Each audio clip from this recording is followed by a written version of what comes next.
How we doing? How we doing? This is Destination Denver, Colorado, and today, every year, thousands of people in Texas pack up their things and make the move to Colorado.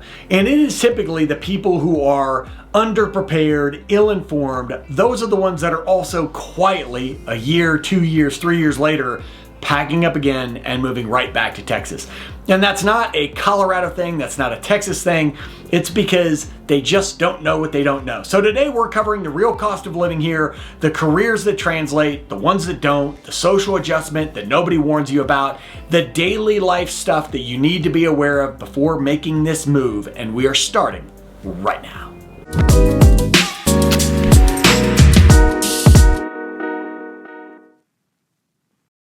All right, this is Destination Denver, Colorado. I am Reality of Relocating. Listen, every week we're talking about what is real life here in the Denver Metro and the Colorado Front Range. And as a licensed mortgage broker covering the entire state of Colorado, I'm helping people like you move here each and every day. So if I can ever be a resource to you, my number and email there on the screen, do not hesitate to reach out. Now, let's get into it. So Texas consistently ranks as one of Denver's and Colorado's biggest incoming states, and vice versa. Let's be realistic. Texas and Colorado love to trade people for various reasons. Now, when people make this move from Texas to Colorado, there's usually factors, outdoor things that we're going to get into, but some of the blind spots or some of the things that people just don't seem to be prepared for as well as they may like to be, cover financials to begin with, and that's really where we're going to start today. So the biggest adjustment right off the top is the fact that Texas has, as you are already aware living there, no state income tax. It's a beautiful thing. There's only a handful of states in the union that don't have that. Now, Colorado has a 4.4% flat income tax rate. Doesn't matter how much you make, whatever you make, they're going to take 4.4% of it. So many of you can figure out this math on your own, but just figure if you're making 100 grand, you're giving 4,400 to the state. You're making 150 grand, you're giving 6,600 to the state. Not a small amount by any means. Now, this penalty, if you will, for moving to Colorado is really going to differ if you are a renter or a buyer, because if you are buying a home in Colorado, our property taxes compared to the average in Texas are far lower. So Colorado's average property tax rate sits around 0.5%, whereas Texas's average property tax sits at 1.3%. What does that genuinely mean to you? It means that if you buy a $290,000 house in San Antonio, you're going to pay about $4,300, $4,400 a year in taxes. Houston, on their median price, you're going to pay about $4,900. Dallas, you're closing in on $6,000 based on their median price. Same with Austin. Here in Colorado, you buy a nearly $600,000 house in Castle Rock or Parker, you're looking at paying roughly $2,900 to $3,000 a year in property taxes. So what that means, all things being told, again, if you're buying a house, this isn't going to hit you if you're a renter. You're just going to get the benefit, or I should say the knock of now paying these state income taxes. But if you buy a home, if you're looking at buying a home in Colorado compared to Texas, and you're coming from, say, Dallas, after you account for the state income tax and the property taxes, you're really only paying about $1,400, $1,500 more in total taxes for the entire year, moving from a median home in Dallas to a median home in Colorado. So again, income tax certainly a factor, but even more crucial if you are owning a home here. And again, that price point, going from a median price in Texas, San Antonio, as of the making of this video, median price sits a little under $300,000. Down in Houston, $335,000. Both Dallas and Austin sitting in the low 400s, whereas here in Denver, the median price for a single family, or I should say a home, sits just below $600,000. So certainly a higher price point here in Denver overall, no matter really where you're coming from. And a lot of times it surprises people what they're getting for that amount. I've had a lot of people who, for instance, moved out of a Dallas-Fort Worth home that they bought for $600,000, and it had 3,000 square feet, 4-bedroom, 3-bath. They move here to Parker or to a Castle Rock. They pay $600,000 for a house, and they're moving into an 1,800 to 2,200 square foot place. They're getting 3-bedroom, 2-bath. maybe bigger, but certainly the amount of home you are getting at these price points shrinks in the Denver metro area compared to most areas of Texas. And there's hidden costs. Certainly certain areas of Texas get hit with some pretty hefty insurance. Colorado Front Range, and the Denver metro have been pretty decimated by homeowners insurance lately, largely due to hail, some due to wildfire. Homeowners insurance up roughly 137% over the past decade. So, we really start with the financial picture. That's not why most people are going to be excited about moving states, but that is also the part that blindsides the most people when they make this move. Now, the second thing that tends to blindside people, or again, that they're just not prepared for, is what career you are operating in Texas, where your focus is, and are you entering a new career path here, or are you bringing, or is the idea that you're going to continue that career path? So if you're coming from Texas and oil, gas, petrochemicals, energy, if that's the focal point, obviously Texas is massive for it. Texas is the center of the universe as far as the United States when it comes to oil and gas. And while Colorado is the fourth largest oil producing state, our oil and gas industry has been trending lower for many years. It's still healthy overall in the Denver metro and throughout Colorado, but when you compare it to Texas, not nearly. And this is going to be stunning, and I can't wait to hear all the Texas and Colorado comments on this, but regulation tends to be a lot tighter in Colorado than it is in Texas. Now, there's obviously other industries. Tech. Man, Denver-Boulder corridor is real. It's the fourth highest concentration of tech workers nationally. By sector, we lost about 3,200 jobs in 2025, but we're starting to see some numbers that is rebounding. So if you're coming from Austin's tech, there is really an ecosystem here. There's a lot of translation here. It's kind of the wide open market that a lot of people compared Austin to about 4 or 5 years ago. And some other big industries that tend to bring people up from Texas. You've got aerospace and defense. Colorado is a national powerhouse. You've got Lockheed Martin. You've got Northrop Grumman, United Launch Alliance. You got Bell Air Aerospace. You've got Space Command, NORAD, Air Force Academy. Plenty when it comes to aerospace and defense. So if you're in that world, I get a lot of people that call me from Dallas, Fort Worth, a lot of people from San Antonio. This is a direct move. Sometimes a move up, but certainly a direct move. It is one of the smoothest career transitions from Texas to Colorado that you're going to find. And a couple others just to mention, if we're talking healthcare, the biggest job adding sector in Colorado heading into 2026 was healthcare. Now that's kind of a national trend. That's not a Colorado thing, but certainly healthcare looking to be in a good place. It's not Texas Medical Center scale, but the demand is high. And then obviously if you're in the best of all worlds, and that is if you're working remote, that's the best best possible scenario where you're keeping a healthy salary, maybe you're getting a bump up in pay coming here. A ton of Denver metro workers still remain remote. It's one of the larger remote working populations in the nation here in the Denver metro. Now, one of the key components to this conversation, and one that is asked a lot, is schools. That's certainly a big discussion for people that are getting ready to move here with kids, good or bad, and good or bad is certainly going to be reflected on your perspective more so than me. So if you have kids, this might be the most interesting part of the video. So if you're in Texas, you're used to massive ISDs with big budgets, new facilities, football stadiums that cost more than some colleges. Colorado's school system is structured differently than that, and you need to understand this before you pick your neighborhood. It's very important. So for Colorado, funding ranks in the bottom half nationally per pupil spending for our public schools. We're in the lower half. I'm not going to sugarcoat that. The state has definitely complicated funding and its formula, and it has historically underfunded schools compared to what you may have seen in well-funded areas like Dallas, Fort Worth, and again, San Antonio. You're also going to see that there's different resources provided to these different suburbs, these different districts. Now, I'll also say districts vary a lot here in Colorado. So Douglas County, Cherry Creek, Littleton, Jefferson County. These are legitimately strong districts. They're competitive on academics, they're solid on extracurriculars, there's real college prep going on. There's a specific reason that people move to certain districts in the Denver metro area. That's not to say, I gotta preface, it's not to say that you can't find schools just about anywhere you're going, but the concentration of highly rated schools really does tend to follow certain counties and certain districts. Now, Colorado also has school choice. Denver Metro, Colorado has school choice. That means that Colorado has this robust charter school options. They've got open enrollment policies that let you apply outside of your neighborhood boundary.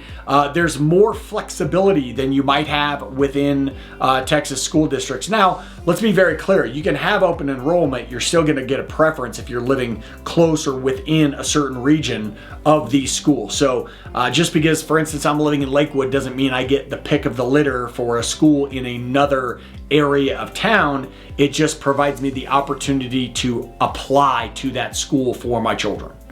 And so you're going to notice as you do your research that there are certain areas of again, Colorado. A couple that come to mind all the time are Boulder Valley School District, Cherry Creek, Douglas County.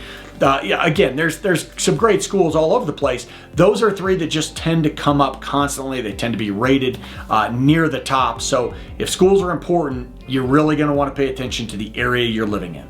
Okay, so listen, we've talked about the finance and the career, and that is certainly, those are the things that really gut punch people the most. Now let's talk about the happy stuff. What is the lifestyle? What changes about your life as you move from Texas to Colorado? What's the biggest piece of feedback? So first and foremost, your relationship with being outside completely shifts for a lot of people. So in Texas, especially Houston, Dallas, Fort Worth, summer is something that we're told, and I've spent a little bit of time there, that you survive. That you have an air-conditioned house, you go to an air-conditioned car, you go into an air-conditioned office. Your outdoor life has a window. Maybe it's early morning, it's late evening, it's maybe 4 months out of the year when things aren't really hot. Maybe you're living life in a pool. That's feedback I get a lot. In Colorado, being outside is the default. It's a year-round thing. It's not a seasonal luxury. It is genuinely the default. So after work on a Tuesday, you're on a trail. Saturday morning, you're with your family up in the mountains. And if you didn't plan it, if you didn't book it, you don't have to drive 4 hours to do it. It just happens. And I say this being a guy that grew up here, left for 12 years, came back, and in 2008 you couldn't have dragged me to a hiking trail. I couldn't say I was a city guy when I came back here. Now it's just all the time. It just happens. So, and this is not a small lifestyle tweak. It genuinely is not. I see it time and time again. It rewires how you spend your free time, how your kids play, what you do together as a family. People usually don't describe it as an I started hiking thing. They describe it as I got my evenings back. They describe it in like this, in Texas, your after hours, work kind of belonged indoors, and now they belong to you. Like people are in their backyard, they're really enjoying it. And again, based on feedback I've gotten, it really changes the way that you spend, say, your weekend. So in Texas, getaway takes planning. You got to go over to South Padre. You're going over to Galveston, Hill Country. You're going to the lake house. It's a trip. It's coordination. It's packing. It's driving. In Colorado, the equivalent to a Texas getaway is 45 minutes from your driveway. It requires zero planning. It's just kind of a spur of the moment day. It may not be to the biggest water park, it's not Galveston necessarily, but you're in the car with your family. You're in the car at 8. You're at a trailhead by 9. You're lunching in a mountain town. You're home by 2. The whole afternoon is still ahead of you. I mean, it just really changes this dynamic. There's no tickets. There's no reservations. There's no 2-week, planning in advance. And there's access. It's this casual access to these things. The Texans I talk to, year after year, they say that after 1 year here, they stop doing things that they used to do. And they say, I do all the same things and I spend weekends in places I used to fly here to do. It's just fundamentally different. It's also important that Colorado, when we talk about these seasons, we genuinely mean it. I mean, again, most of my feedback, most of my experience with Texas, you have hot and less hot. You have brief spring if you're lucky. Fall shows up for 3 weeks, and then in November, so around there, and then it's gone. In Colorado, your year has real seasons, and each one shapes itself. I mean, fall here starts in September, Aspens go gold, the air gets crisp, football finally feels right. It's not Texas football. You know, I'm not going to embarrass myself by talking about that, but it's not a weekend, but it's actually 2 full months here. Winter has a personality here in Colorado. Yes, it snows, but you also get these beautiful days in January where you get hit with 55-degree weather. This past winter, we're just going to ignore like it didn't happen because it didn't snow and didn't get very cold here. But under normal circumstances, you get this mix. Some snow, some cold, but also these beautiful, sunny, blue sky, 55-degree days in the middle of December, in the middle of January. Spring, you've got wildflowers across the foothills. You know, summer is warm and it's dry, and again, you actually want to go outside at noon. And time again, I have people from, you know, these hotter climates, from Texas, from Arizona, saying that it changed their life. It genuinely changed their life because of how much they want to be outside. And let's be real, if you have kiddos, it changes their life as well. It changes how your family dynamic works. In Texas, especially in the summer, organized indoor activities are oftentimes the default for half the year, you know, if it's just too hot. Whereas in Colorado, outdoor time becomes central to how your kid grows up. Hiking is a family activity. Skiing, if it's not something they've been into, skiing or snowboarding. The youth sports that happen outdoors year-round because of the availability. Now again, I understand Texas is not all, you know, a panacea of exactly the same, but that's one of the biggest pieces of feedback we get from folks who move here from Texas to Colorado. And from a work balance, you know, I hear a lot, and listen, I think this is all perspective in different industries, but, you know, Texas, there is a bit of hustle energy from what I've heard, a lot of work hard, play hard, if you will. You know, everything's big, everything's bigger in Texas. Here in Colorado, listen, you certainly have your hustlers, you have your people who get after it, but I think there is a quality of life factor. There's some different relationships and balances. You got people who leave the office, they want to catch a trailhead before sunset. Nobody really thinks twice about that. Happy hour culture gets replaced with this like after work, get outside, sit on a patio culture. That could be very, very beneficial for some people. And this is just one of those things that, you know, I can't say enough about. Again, I know everybody's experience is different, but Texas, again, this comes from people from Texas, certainly not my words, that Texas has this social warmth to it that's hard to explain to an outsider. It's the type where, you know, you meet somebody and you just start getting introduced and people are pretty warm. It's, you know, kind of have some Midwest to it. I always think of the Midwest of how welcoming people are. You know, you meet someone, you know their family within an hour, you got the standing invitation to the cookout. That's not a performance, it's just, from, again, this feedback, it's just a Texas thing. Colorado, unfortunately, doesn't necessarily work that way. People are friendly, but nobody's chasing you. Denver has become very transient. There's a lot of new people here, a lot of people who are, you know, they're just trying to find their group, their tribe as well. You know, you got a lot of people who also moved here recently. So natives, they tend to have their circles, don't tend to open that circle to new people. You just kind of see that. Like, they have their group. They're not really trying to make more friends, if you will. And so if you're passive about building community, it can be really hard to make new friendships here. And we know how much, you know, certain adults, including myself, struggle to make friendships. So who cracks in? I mean, it's people who join things. It's people who join running clubs, rec leagues, breweries, you know, regular hiking groups. That's the entry point to some shared activity, really helping you. And I will say this, and I've seen it, and heck, I've seen it in my own life. It's a lot easier with kids. If you have kids, because you have the school community, you've got youth sports, you've got neighborhood events that carry a lot of weight with it. I mean, hell, I'm from Colorado. I've been back in Colorado for now 18 years, which is wild to say. And the amount of new friends, you know, and new colleagues that I've gained over the last few years from having a child, it's pretty mind-blowing. So certainly if you have kids, that's going to be a big dynamic as far as how quickly you meet some people. And I'm going to say this to anybody, doesn't matter if you're coming from Texas or where you are. From my experience, I've helped dozens and dozens of people move to this state. The first 6 months for people who don't really know a lot of people, first 6 to 12 months can be brutal. You know, where you're just kind of on an island. You don't know a lot of people. Maybe you luck into it, maybe you work in office, whatever, but so often those first 6 to 12 months can be really tough. The vast majority of people, as I talk to them, it's around that 2-year mark that they really start to feel like they've built a home, that they have some good friends. Maybe they don't have like, 20 people, but man, they've got a couple, friend groups that they can really count on. So if you're moving to a new state, doesn't matter where you are coming from, just plan, just be prepared for that first 6 to 12 months to be tough. Maybe for you, you get lucky and it's not, but overall, I think that leads to some success. And I want to kind of wrap up by saying, obviously, where you're coming from really shapes, some of the way this is going to impact you. So in talking to folks who have made this change, this is what I have found for what it's worth. It appears, based on these reviews, if you will, that Dallas and the Dallas-Fort Worth area really has the smoothest transition. You already know suburban infrastructure, and areas like Parker, Castle Rock, Highlands Ranch, they're going to feel like homes with mountains attached. You're going to have some familiarity, just kind of the feel, again, based on people from these areas moving here.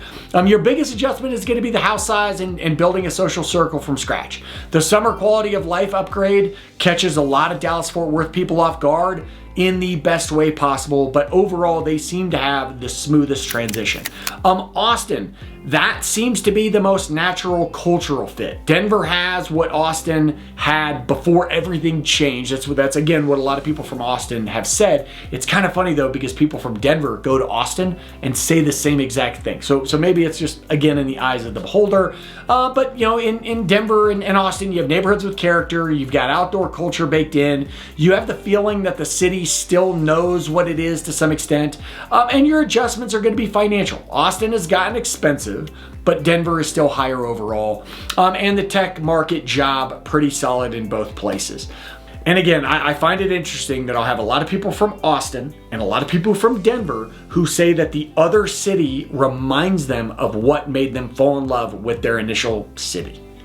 Take that for what it is. Now, some of the towns that are gonna have the biggest adjustment, Houston tends to have the biggest adjustment across the board. I mean, sea level to mile high, tropical humidity to bone dry. The housing price gap is one of the widest. You go from $335K on a median price up to $590 here in Denver. And it really depends on that career field. Again, you got, if you're coming here for oil and gas, that might surprise you. Now, if you're coming here for tech or healthcare, pretty fluid. But Houston to Denver tends to be a pretty sizable jump. Same thing with San Antonio. The housing gap here is the biggest of any Texas city, large city. You go from $290 on a median price in San Antonio to $590 here.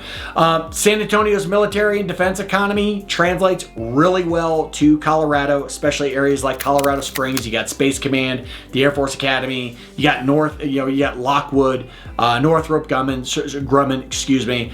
So career paths can be very fluid. And if you're in that world, again, a clean transition.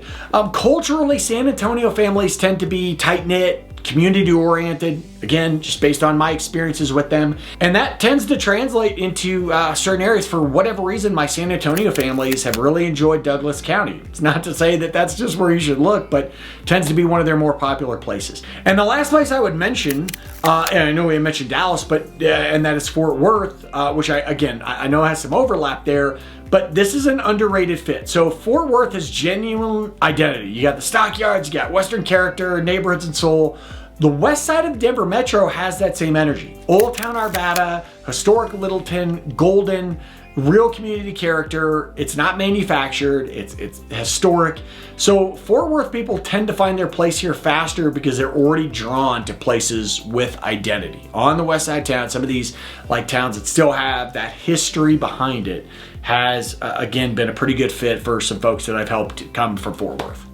Now, I hope I've been pretty direct with you about some of the hard reasons that people have struggled with this move from Texas to Colorado. Let me tell you why people assimilate, why they stay. Well, because it's a Tuesday evening, you're on the trailhead instead of your couch, the weather's participating, it's a Saturday and you're in the mountains, you didn't have to have a single plan, it's an October morning and the air finally feels crisp and you're just enjoying it. Yes, it's not varsity blues. I mean, our football here is good. It's good by Colorado standards, but don't get disappointed there. But mostly it's the feeling that you choose your adventure. And that's, of all these pieces of feedback I get from people, that tends to be a lot. A lot of Texans I talk to describe their city changing around them. That their city got too big, too hot, too expensive, too generic, and they wanted this next chapter to feel like somewhere they picked on purpose, not somewhere they just ended up at. Now, Denver, the city of Denver, doesn't necessarily have the most character. That's something that I think is evolving with some of these developments that are coming to Denver. But these suburb areas, this outdoor activity really gives Texans moving here a driver's seat position in their life, and that's the number one piece of positive feedback I've gotten. And if this is a move you're thinking about making, if this is an area you're interested in checking out, listen, that's a perfect opportunity to hit me up. My number and email on the screen. Happy to answer any questions, have a conversation, bounce some ideas back and forth. In the meantime, this is Destination Denver, Colorado. I'm your host, Jim Everetts. That was, if you're planning a move from Texas to Colorado, here's what you need to think about. Until I see you next time, peace.